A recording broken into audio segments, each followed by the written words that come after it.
Hi friends, welcome back to my channel.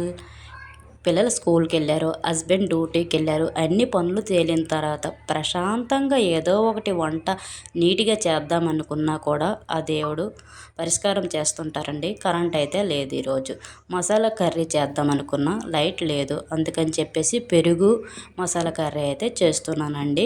వంకాయలు తీసుకొని 4 సైడ్లుగా cut చేసుకొని వాటర్లో ఉప్పు కొంచెం వేసుకొని బాగా కడిగి పెట్టుకున్నాను.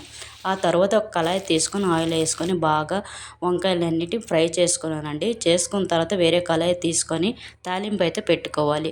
సరిసెవలు, జీలకర్ర, అలాగే ఎండుమిర్చి, ఉల్లిపాయలు, పచ్చిమిర్చి వేసుకొని బాగా కలుపుకోవాలి. ఆ తర్వాత అల్లం వెల్లుల్లి కొంచెం దంచుకొని వేసుకోవాలి. కొంచెం కరివేపాకు కూడా వేసుకున్నాను. తాలింపు ఫ్రై అవుతుంది. ఈలోగా పెరుగు తీసుకున్నానండి. పెరుగులో కొంచెం సాల్ట్ వేసుకొని బాగా కలుపుకోవాలి. ఇలా కలుపుకున్న తర్వాత మనకి ఇక్కడ ఉప్పు, పసుపు వేసుకొని తాలింపులో బాగా కలుపుకోవాలి. ఇప్పుడు వంకాయ నేను ఫ్రై చేసుకున్నాను కదా, అందులో ఈ తాలింపు, ఈ పెరుగు అయితే వేసుకొని బాగా కలుపుకోవాలి. ఈ విధంగా మనకి రెడీ అయిపోయిందండి. కర్రీ చాలా టేస్ట్గా ఉంటుంది.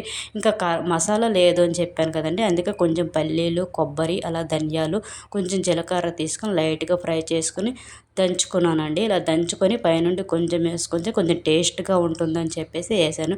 వీడియో నచ్చినట్టు ప్లీజ్ లైక్, షేర్, సబ్స్క్రైబ్.